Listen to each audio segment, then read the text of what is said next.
We've just returned from the Greek islands, and Nate wants to take me over the channel through France to visit Ghent in Belgium.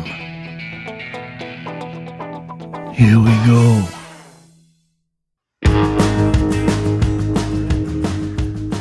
The day after the cruise, and Amy and the kids are still in California. So Nate and I are taking the car over the English Channel on the P&O car ferry, and we'll drive up through France to Ghent in Belgium.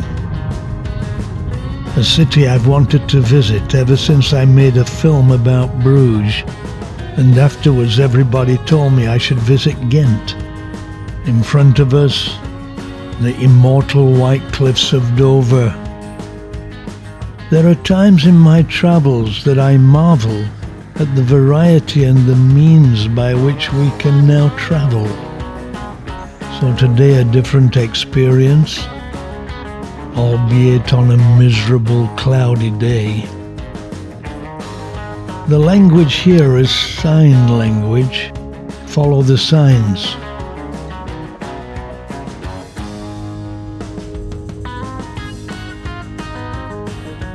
I admit to being excited at the prospect of getting the car ferry. Different memories of Norway.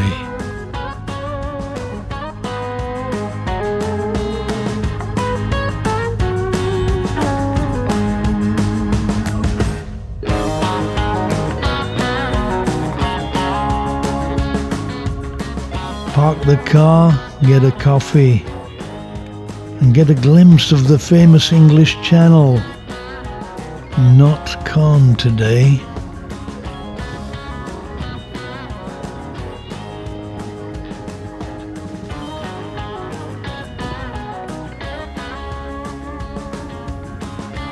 Better go on deck and get some shots. On top of the cliffs, there's Dover Castle. The tunnels beneath it were where in World War II? The British outwitted the Germans and put them in their place again. So as we sail away, another adventure begins. And what a great way to begin an adventure, sailing across the English Channel. Penny for your thoughts, Nate.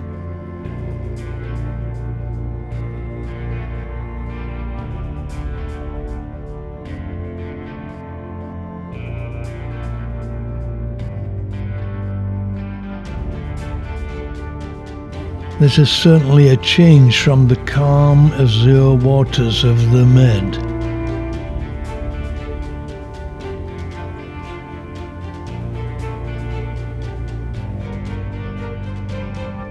Back up on deck, I get to see the sister ship of the one on which we're sailing.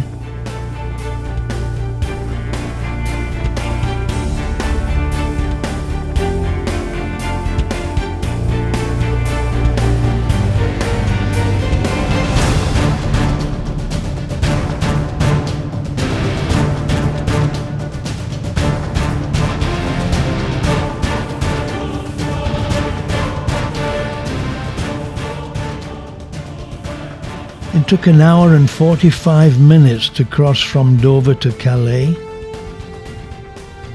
entering Calais harbour. The time in France, plus 1 hour.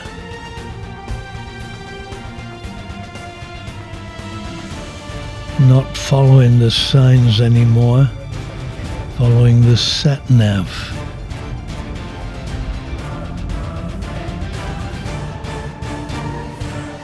And being careful to drive on the other side of the road. Takes about 1.5 hours from Calais to Ghent. So begins another adventure. We're now passing places where 2 world wars were played out. Arriving in Ghent.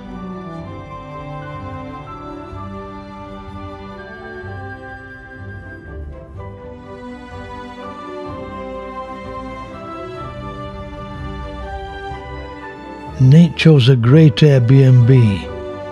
Everything we needed, including Wi-Fi.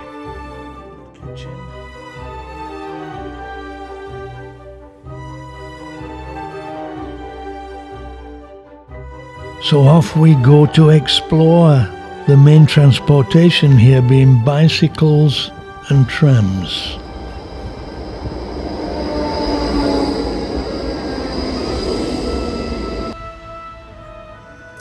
First impression? There are not many people around.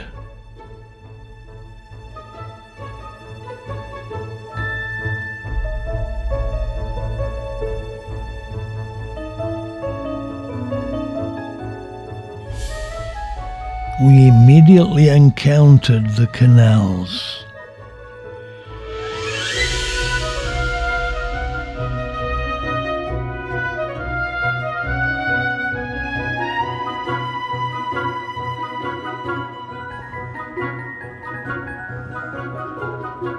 That looks like a good place to eat down there.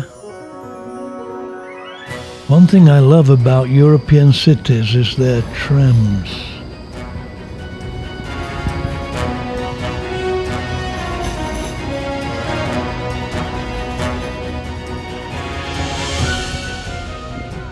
The famous spires of Ghent, immediately visible.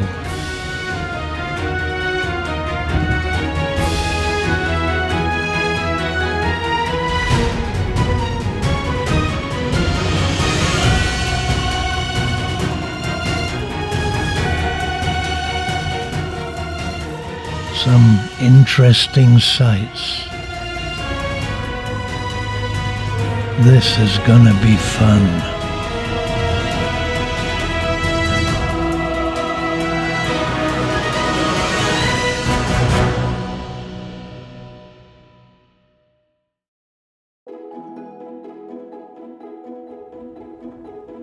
Ghent certainly brought back memories of Bruges.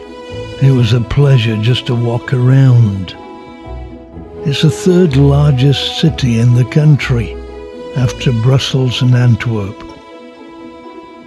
In the Middle Ages, it was one of the largest and richest cities in Northern Europe.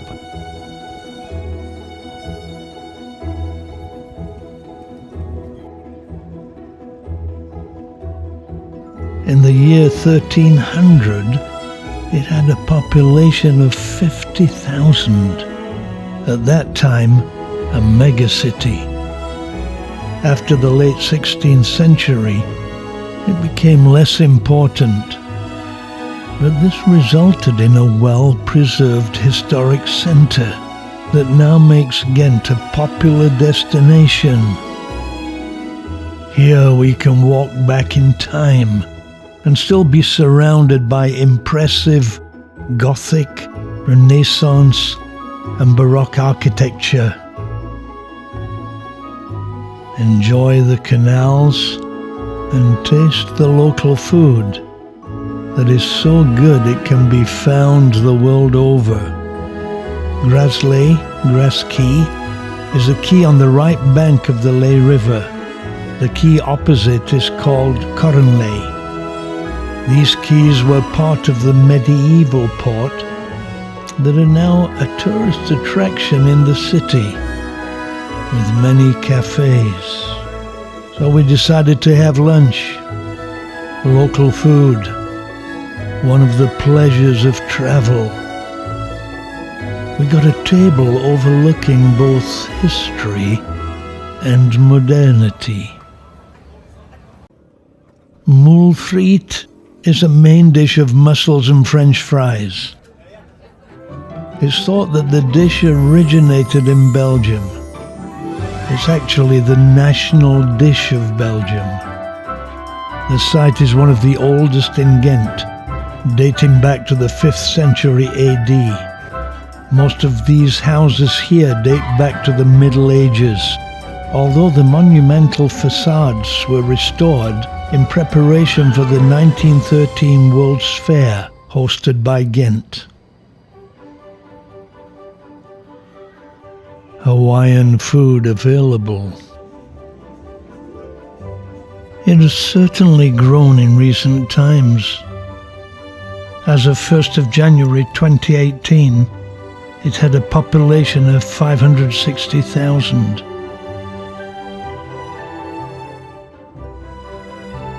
So we enjoyed just strolling around and taking in the sights, getting our shots.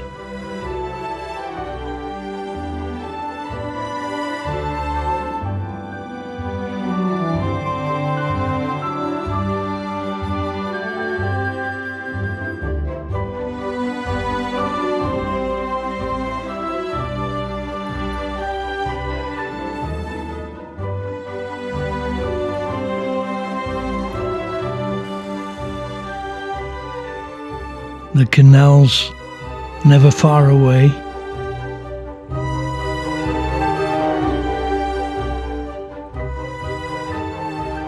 Always something happening on the canals.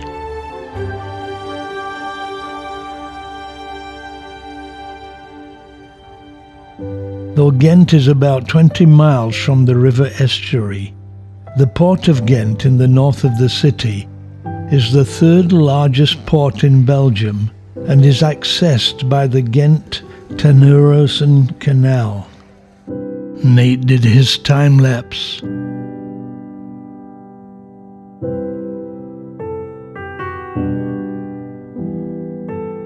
We decided to take a boat ride later, a good way to see the city.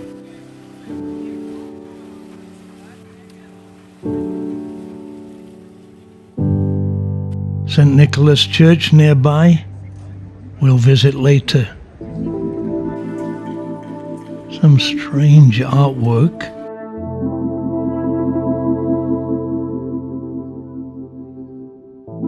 The old city is called the Binnenstad, the inner city. It's enjoyable just to look around.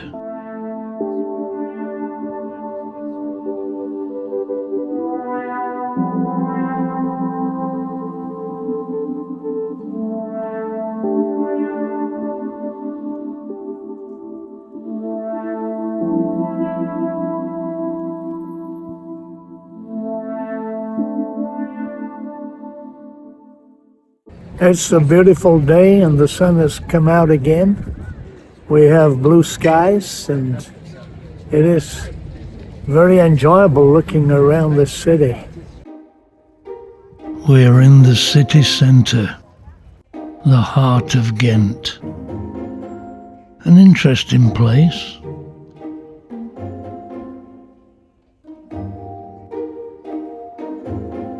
I suppose Nate and I have our way of doing things. So first we had a coffee.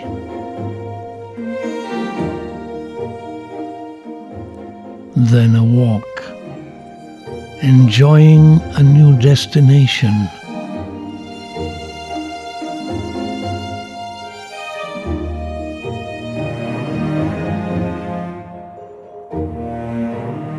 Japanese ramen here.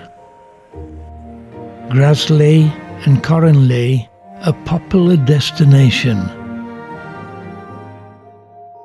The tourist boats beckoning us to take a ride. It's a great way to see the city. Clearly many people agree.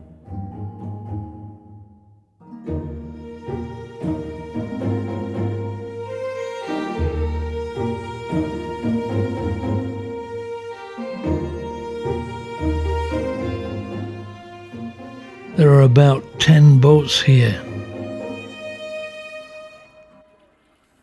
We'll certainly take a trip later.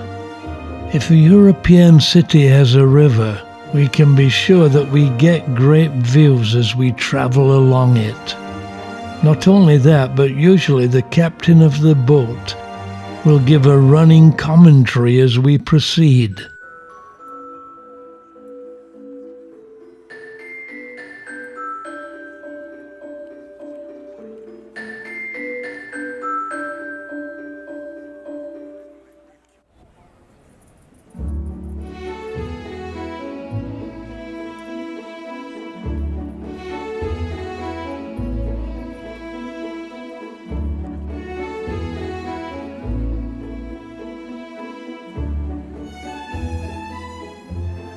Many cafes and restaurants here. Many things to do and see. So we make our plans.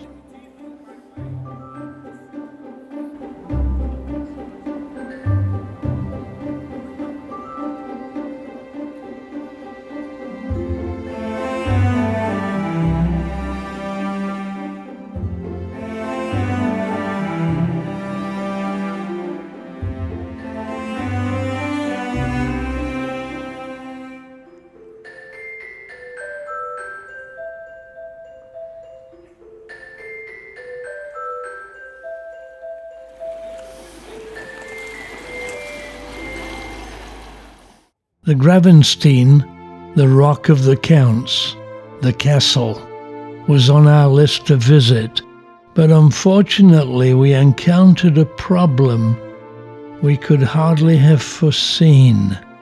The daily visitor capacity had been reached, and we couldn't get in.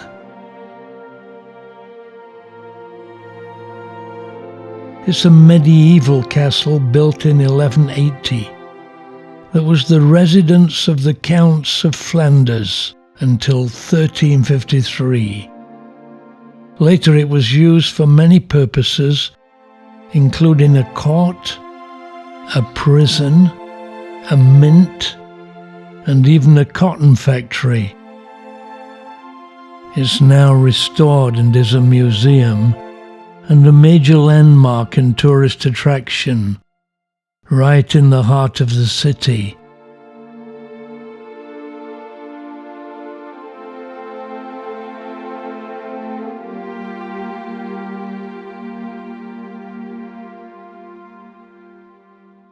It looks like it would have been a formidable place to breach.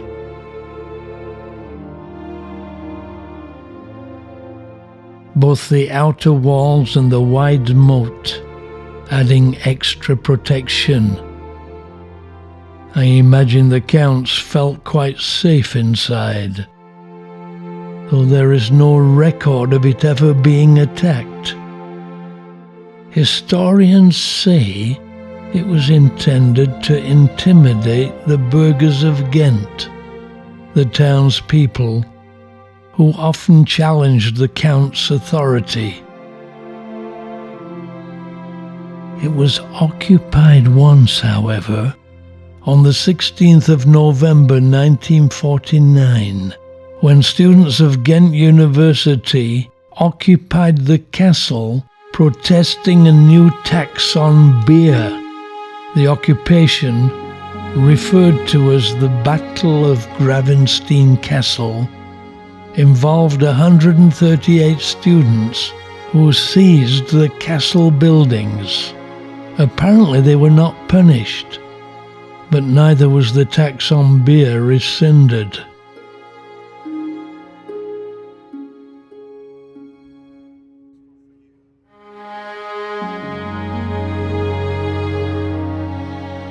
It was the centerpiece of the Ghent World Fair of 1913.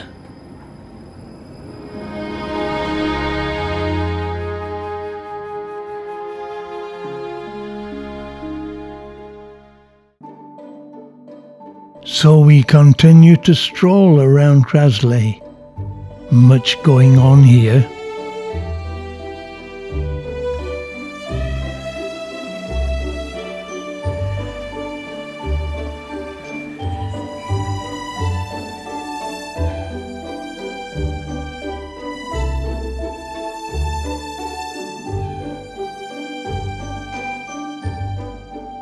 Interesting architecture.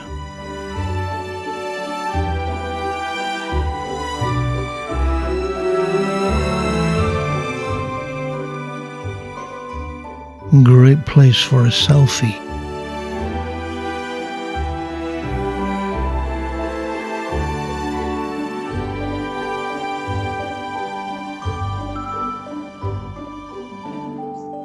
There are many places to eat here, so we found a cafe right beside the castle. A great place to relax a while.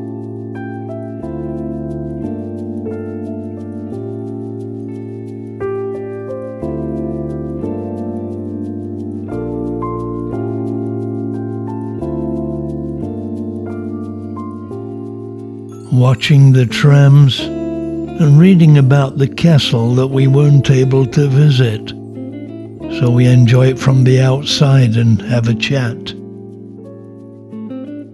I always enjoy seeing places together with others. Surely it allows us to experience the world from a different perspective. But I find as we share and comment on what we see, we learn about one another too.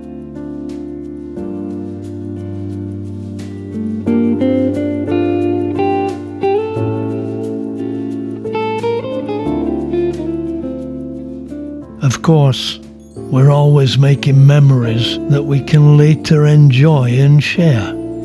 Occasionally we chat with people and share our perspectives. We often ask people where you're coming from. Where we've come from colours what we're seeing and feeling. I'm sharing what I see with Nate, but he's seen something different. In a sense, everyone has their own perspective, even the shots we shoot.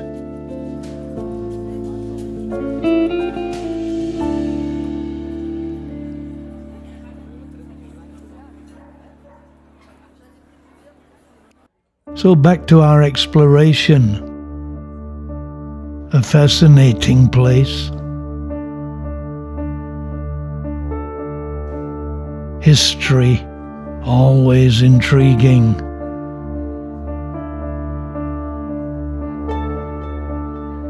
This is a fantastic place to sit and have a cup of coffee. Dynamic, busy, thought-provoking. History providing the backdrop for our thoughts. Tourists taking their pictures. Lots of people getting on with life. Contrasts.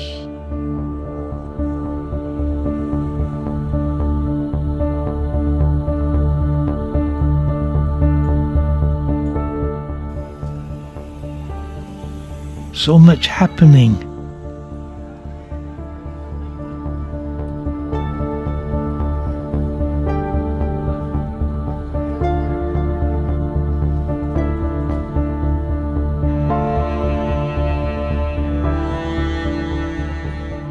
Time stops still to walk the dog. History looks on, unmoved by it all.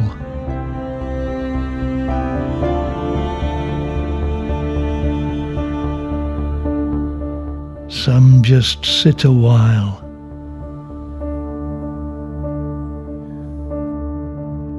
Nate and I record it for posterity.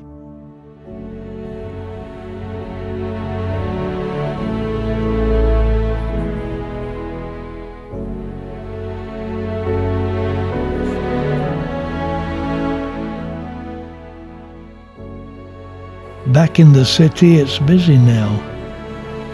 I really love cities like this. A sunny day, taking it easy. History all around.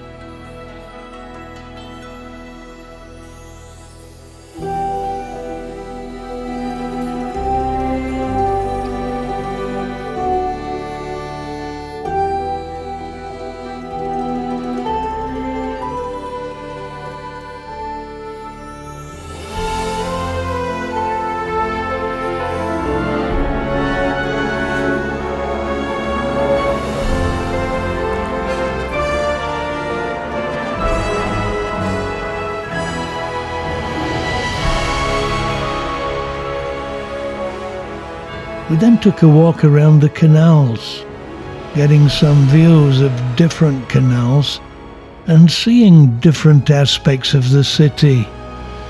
Restaurants right on the canal.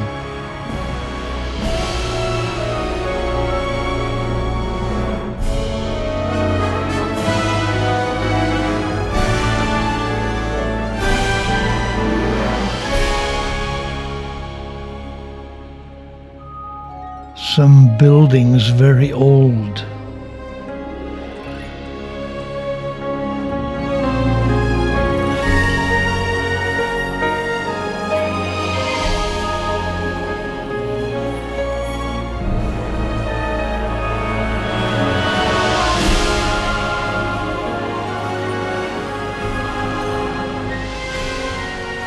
looking forward to taking the Canal cruise. So we continue our walk. Here's a piece of art made from a cannon. There are several things we've planned to do, but simply to do a walking tour of the city is enjoyable. Every city having its own character and culture. From the wonder of Venice to the grandeur of Budapest and the simple uniqueness of Salzburg, Ghent proudly displays its architecture and canals, and invites us to be fascinated by it all, and yet there's so much to do.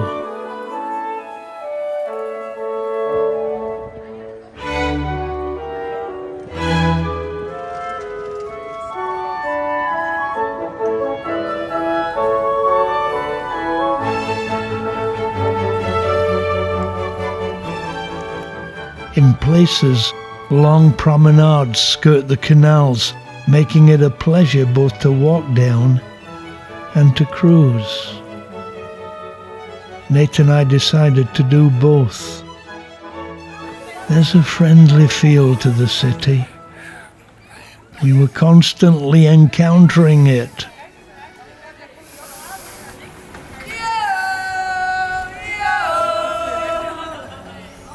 Everybody enjoying it, and we felt we were a part of it.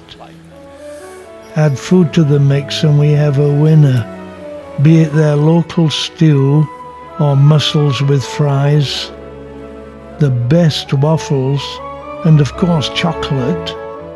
One can get French fries at McDonald's, but Belgian fries are much more akin to British chips, more substance, typically thicker, double fried in animal fat, and have a crisper exterior with a fluffy interior. French fries, on the other hand, are thinner, fried once in vegetable oil. Who invented them? Well, the French invented French fries, and the Belgians invented Belgian fries, and the British invented chips. Which is best? They're all different. Personally, I prefer British chips. Where did they originate? Peru had potatoes millennia before the Spanish took them to Europe. Who cares? This is fun.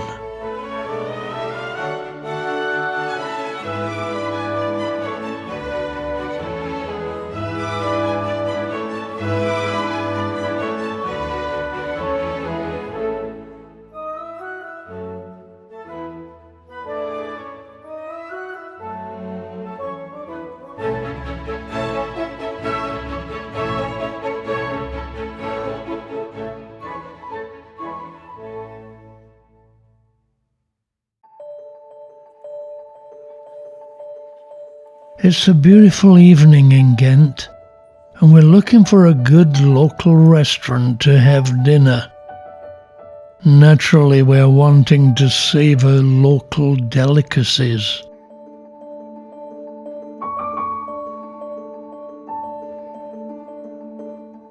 And we're making our way slowly back to the Grasley area, right on the canal.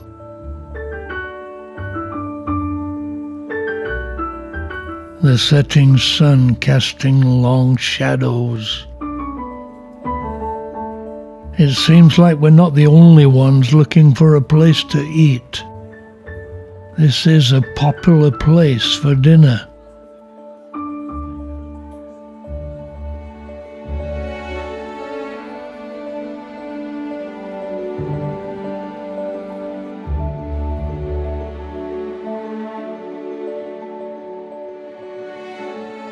Both sides of the canal offering al fresco dining with a view.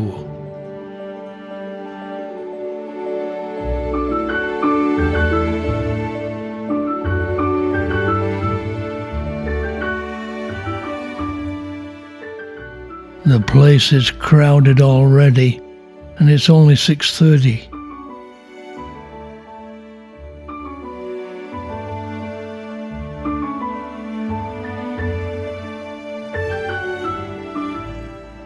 We decided on the sunny side of the canal, so strolled over the bridge.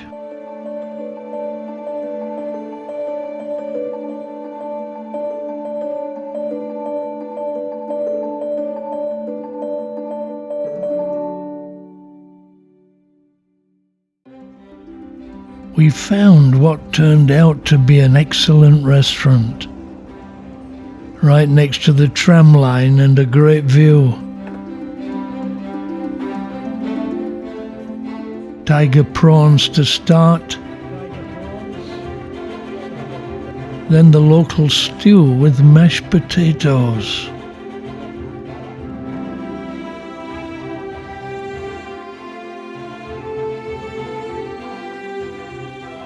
Then a stroll as the sun sets.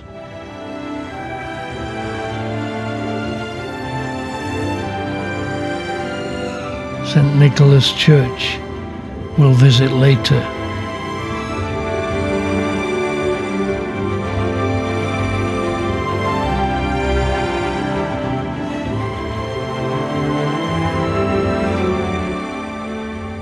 Everybody's taking it easy. Some interesting buildings.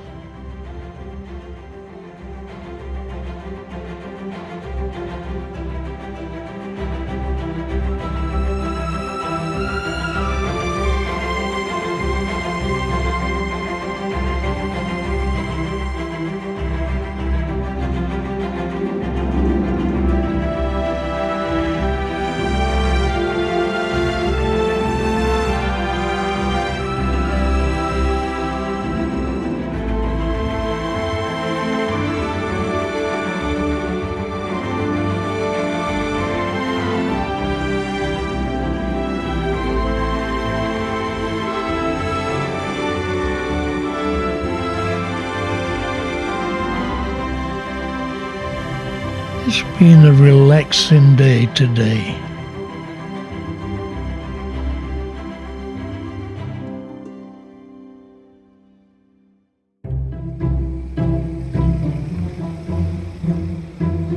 We start another day with great anticipation, and today's plan will be interesting, including a look around St. Nicholas Church and a thoroughly enjoyable river cruise.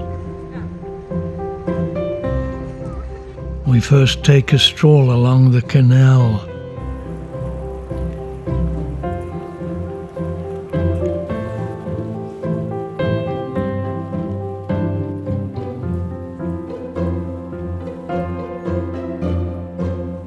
Watching the goings-on rivers has been an interesting pastime for centuries, and we enjoyed it as they are.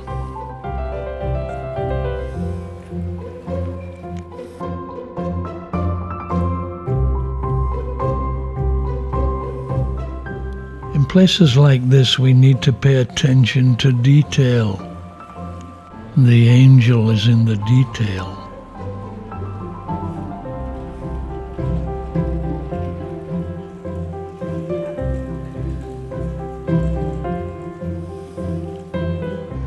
They even have river police.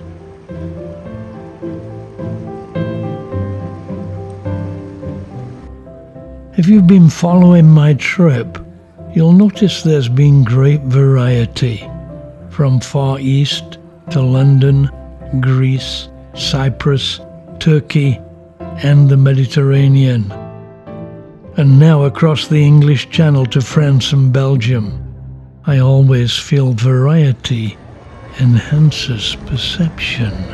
So let's all enjoy the duck. He's enjoying himself.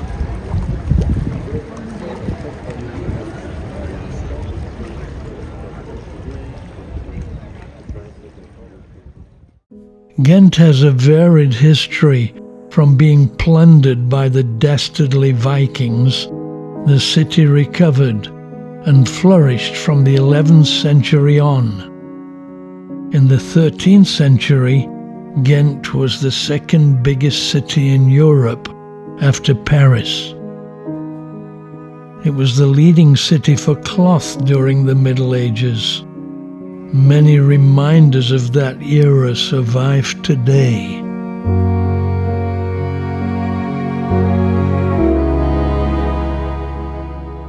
We came across two entrepreneurial Belgians cooking Belgium's version of the hamburger. Looked delicious.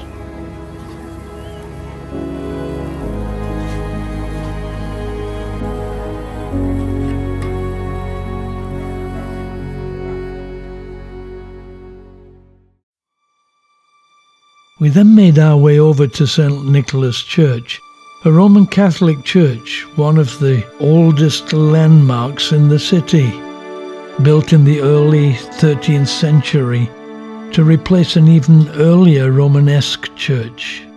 It's constructed in a style that drew from several architectural styles of the time.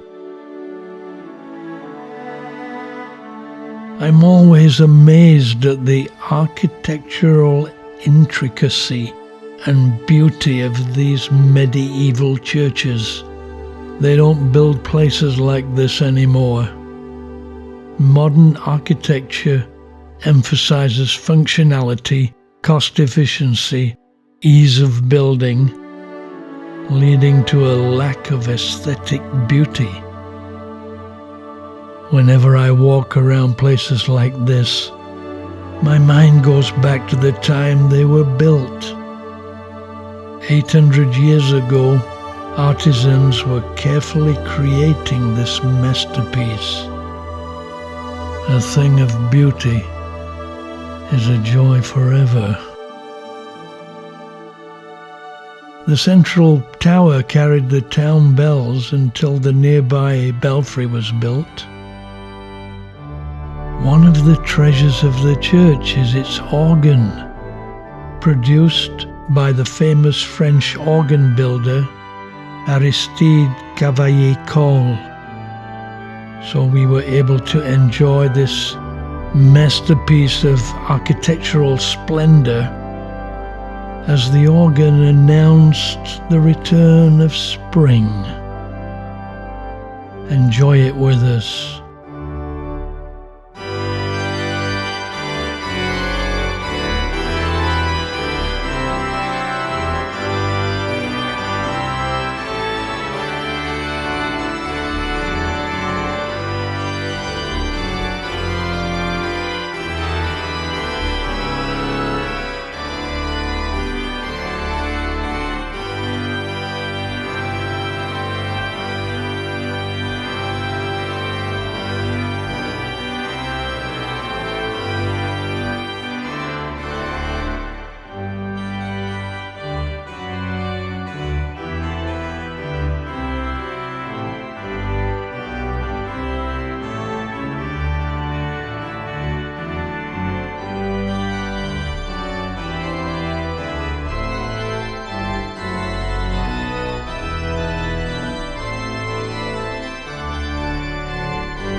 We then walked back to Grasley as we're about to take a boat trip. We decided to take a boat that was open and from which we could enjoy the scenery. Boats were arriving every 5 minutes or so, But we decided to wait so we could get a good seat.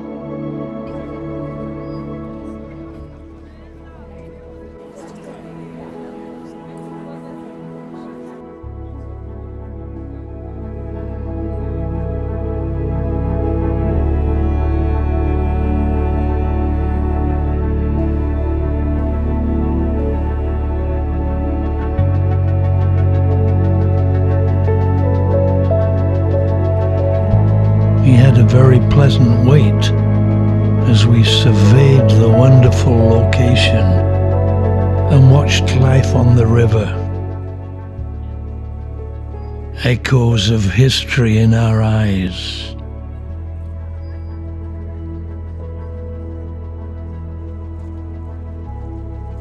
Antiquity rebranded.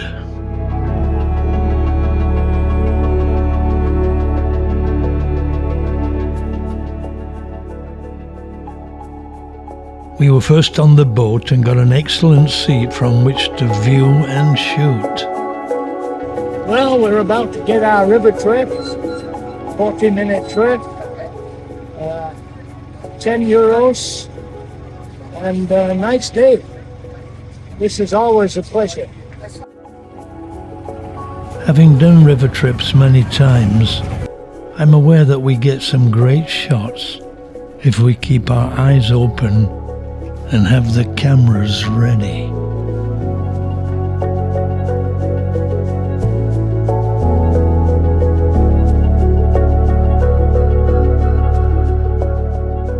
The guide is multilingual. But I will do already a language check. I think I heard some Netherlands, English, Français. So then I will do the 2 and 3. That's the maximum I can do. So otherwise, if I have to speak 4 languages, then you don't get a lot of information. So it's all right. So we'll wait a few more minutes and then we go. Naturally, we employed the 360. We always get great angles and unusual views with it, as well as very wide shots. The camera is actually able to shoot under the water, but the water was not very clear. It would have been interesting to know if there were any fish down there. Our location at the back of the boat meant we could get some great views and some good video. So we set out from Grasley on our 40-minute trip. This shot is certainly the center of the city. The 360 camera enables us to get great insight into where we are.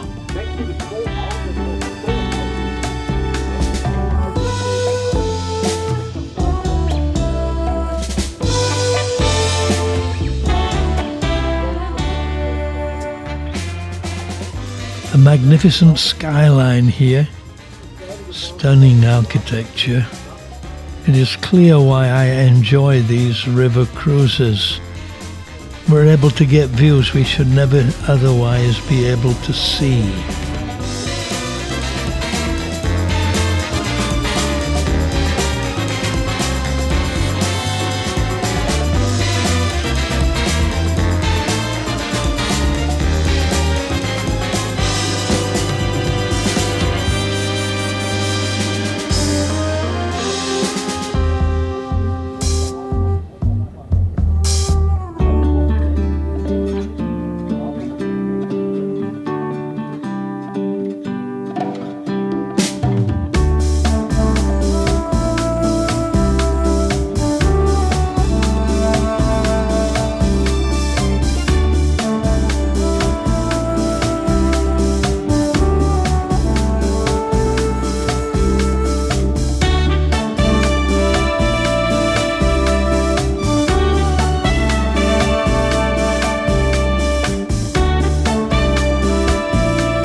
Now a little culture in this remarkable place.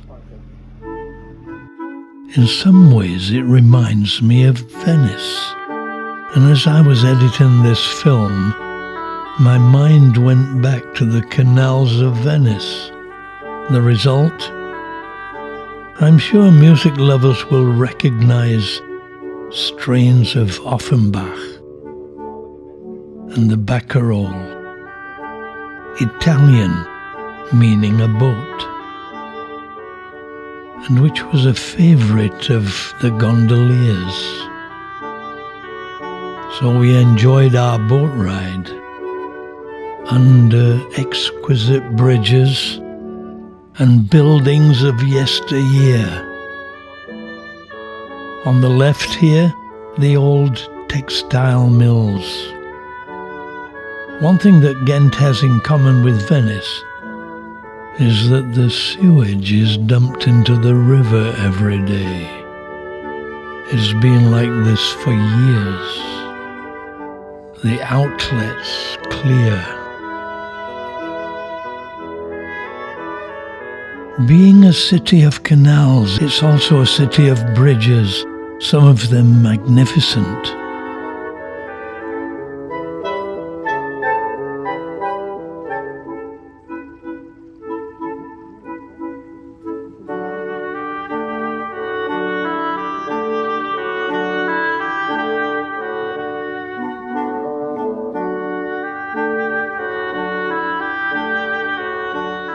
On arriving back in Grasley, the crowds have certainly begun to gather. I often ask myself, why do I travel? One thing I love about travel is that it takes me away from my usual routine. A change is as good as a rest. An important consideration is that Nate and I always want to go places we've never been before. As a result, we've visited over 80 cities together. Ghent is indeed well worth a visit.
The boat trip took us to a variety of places, from the quieter part of the city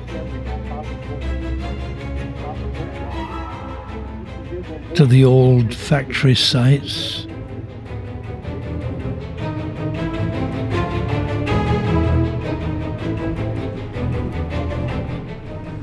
and through fascinating stretches of water.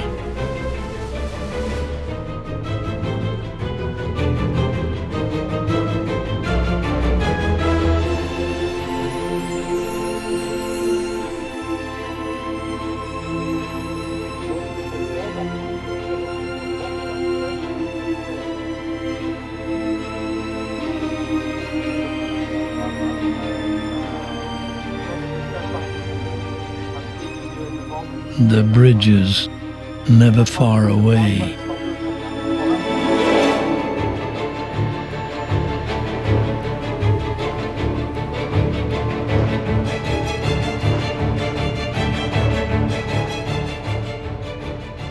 Down this stretch of river, many restaurants, right on the canal.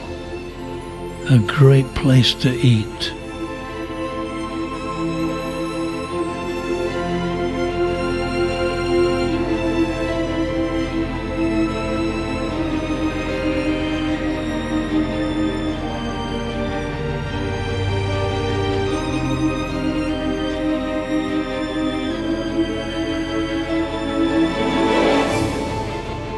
This is really an enjoyable trip.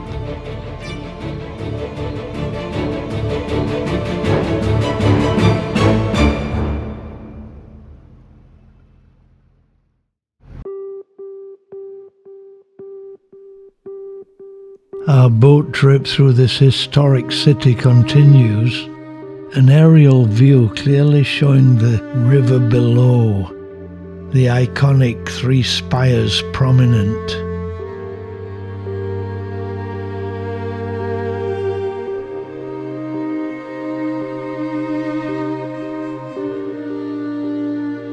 We then passed more riverside restaurants, our guide pointing out the sights as we pass. Dus de oudbuilding is ook een deel van het Paterswold. A very important industry for Ghent was the textile industry. The building to your left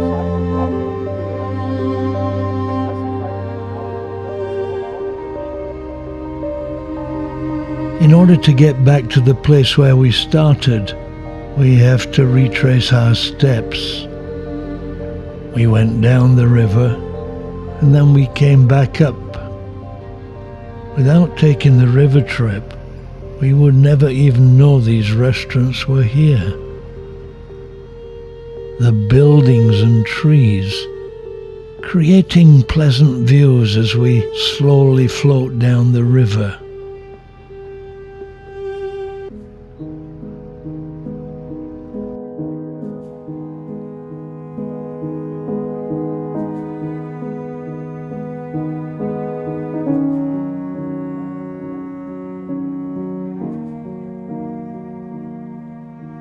As we progress, we see relics of the past. The old cotton mills keep popping into view.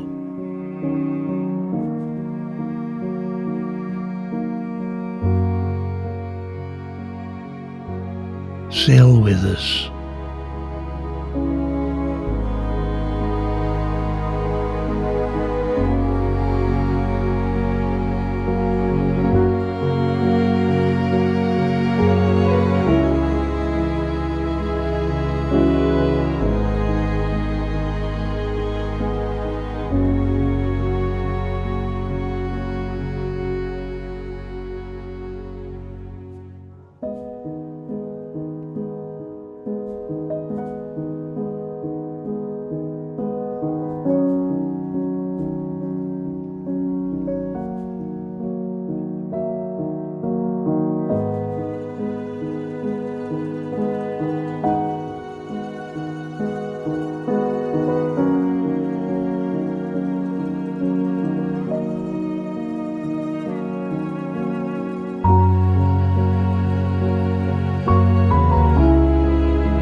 Here the prison. The bridge nearby being called the Decapitation Bridge, as prisoners condemned to death were brought across the bridge to be executed. Again, reminders of a similar bridge in Venice called the Bridge of Sighs, where condemned prisoners would sigh as they got their last glimpse of Venice walking across to their executions.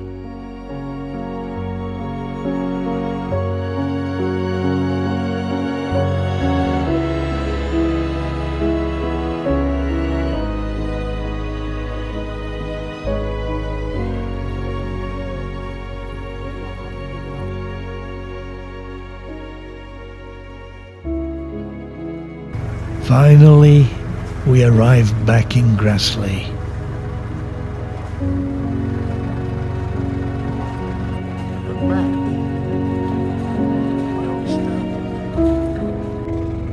Yeah, that was a fun trip, very enjoyable. After a great boat trip, it's time to have lunch. And we've chosen a very nice local restaurant called Bavay.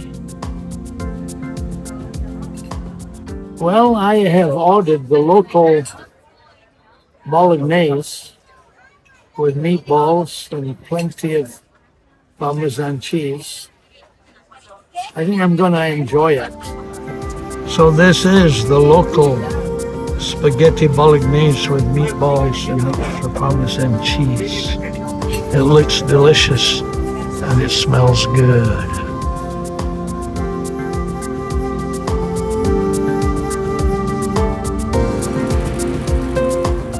We had planned a day, but after lunch when we went over to the castle, the daily quota of tickets was sold out.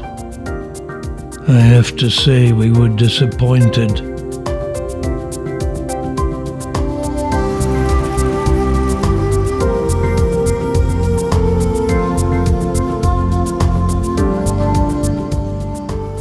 So we walked back to the river and had a look around. In any travel destination, there are the places that we want to see, and then there are the times we just want to stroll around, taking in the atmosphere of the place itself. They're equally important. In fact, many times, the strolling around is the thing I enjoy the most.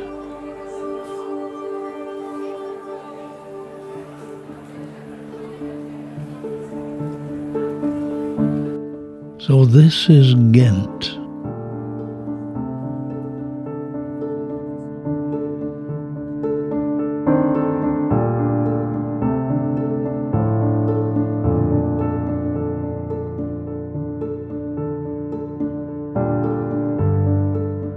We then walked over to the cathedral. St. Bavus is a Roman Catholic cathedral. The 89-metre, 292-foot tall Gothic building is named for St. Bavo of Ghent. Construction began around 1274. We were in a lazy, hazy mood, just enjoying the moment. We simply looked for good angles to shoot the cathedral. The monument of Flemish writer Jan Frans Willems, reflecting St. Bavo and allowing us to get some good shots.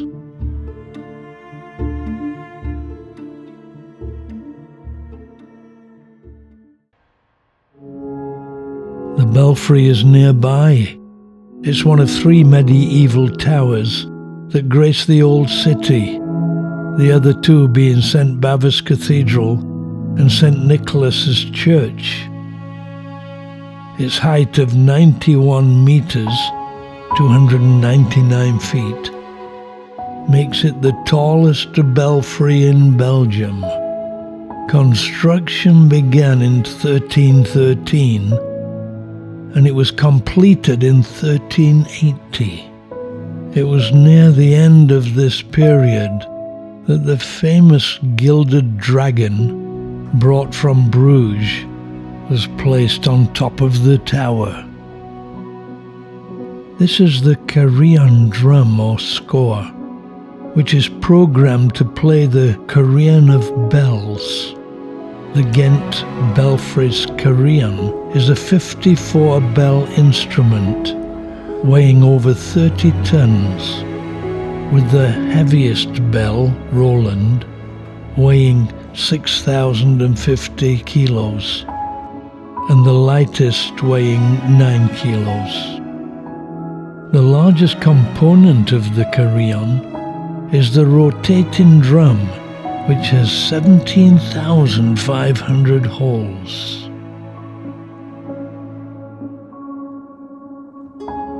We then went up to the top. What a great view, looking back to the cathedral from whence we came.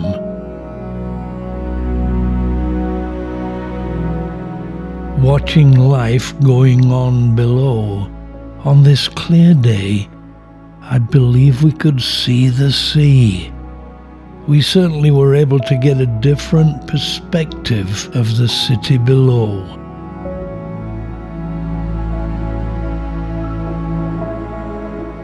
Below the monument where we got our reflections. Enjoy it with us.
Nearby, the bells of St. Nicholas Church were ringing out.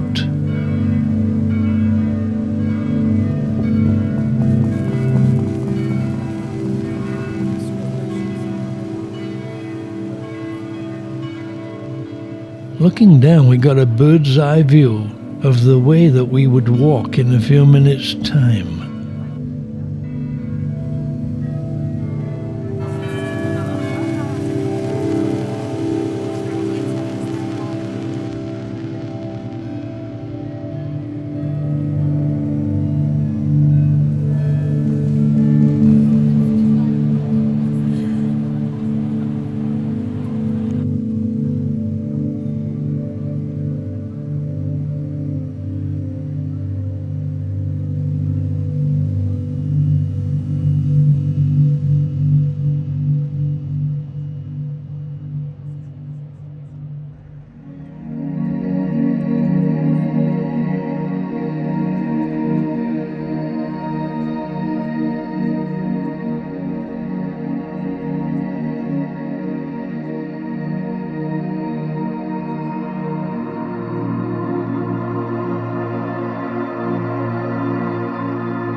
As we left, we got to see the Cloth Hall, the headquarters of the cloth trade in the Middle Ages.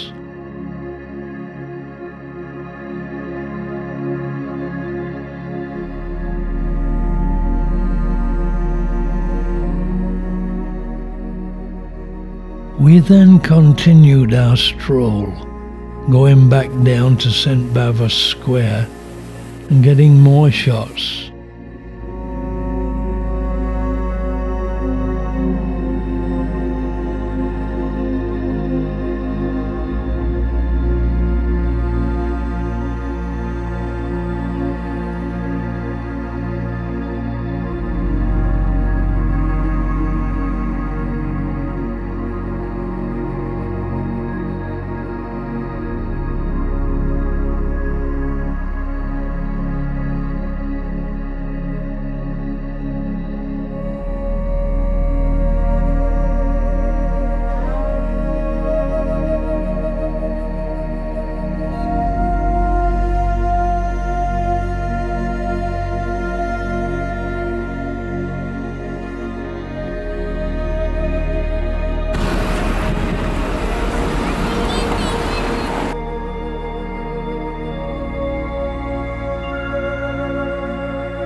Next destination was for lunch, Ghent fish casserole and mashed potatoes, my choice. Nate chose the Ghent stew with Belgian fries. Gigi was our delightful You have waitress. family from Malaysia, Yeah. but you don't know which part. No, I also don't know the language. Tomorrow, we're off back to England. Sunday the 1st of June. Time to go home. We've had a great time.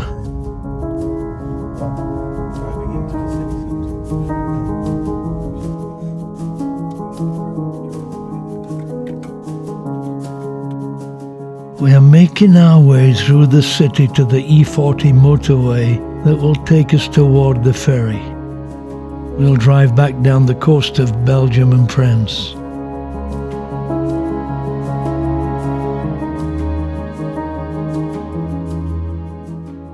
We've just left Ghent and we're heading toward Calais to get the cross-channel ferry to Dover.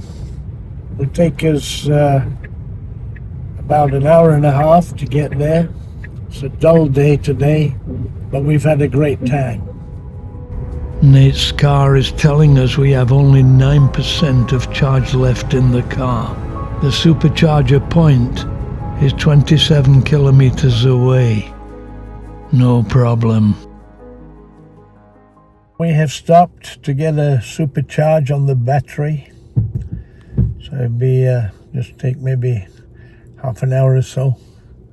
We'll see if we can get a coffee and a sandwich. After a coffee, we're soon back on our way. At which point, we decided not to get the ferry from Calais to Dover, but to get the Dunkirk ferry. Dunkirk is nearer by road, but the ferry takes longer.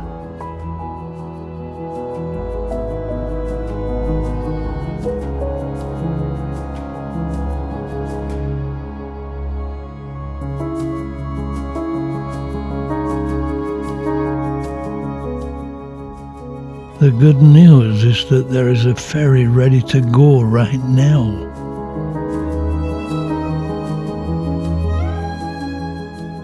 I never see the ferry ride as a chore. I always enjoy it and feel it's part of the trip and the adventure. I always feel the same way when I'm in Norway with Gunnar, and we take many ferries like this. When we're driving, it gives us a break. We can always get a coffee and a snack on the ferry.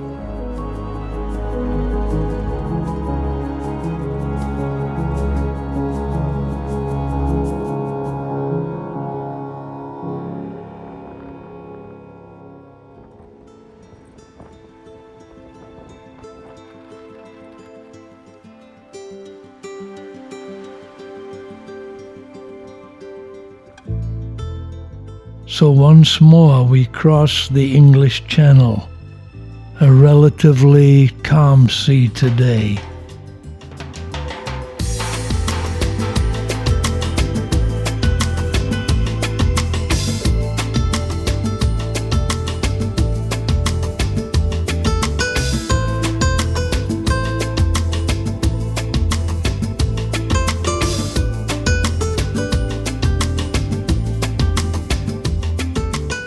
case you're wondering, the beaches here are about 200 miles north of the beaches of D-Day in World War II. Coffee time.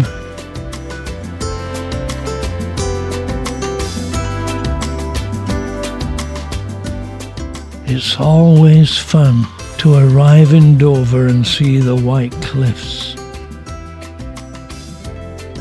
the iconic symbol of arriving in England.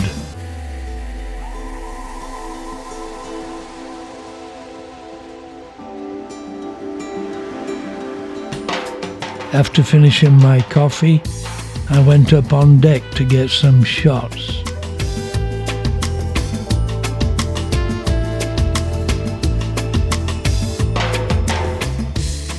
Can't see any bluebirds over the White Cliffs of Dover today.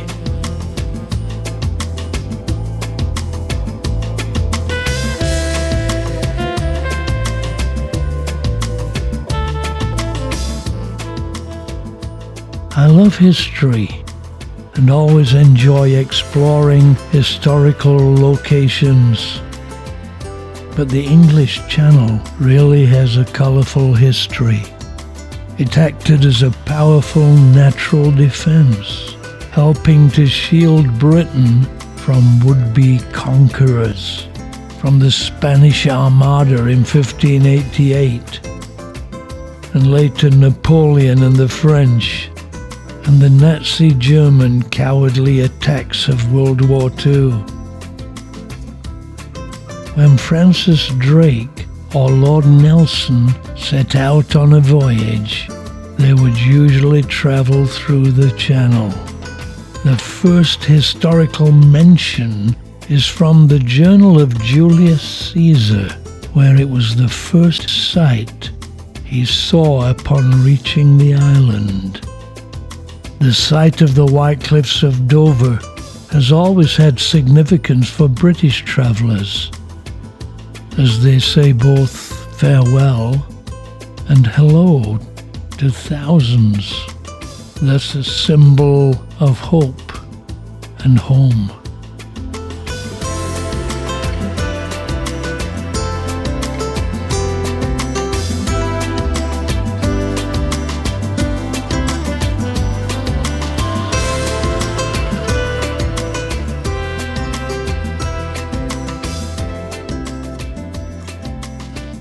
About an hour and a half later we dock.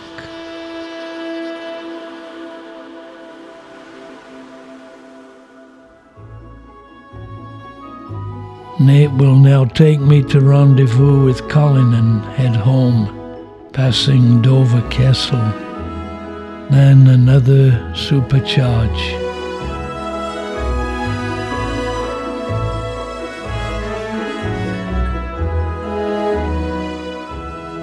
I'll now spend a couple of days with Colin and Joanne.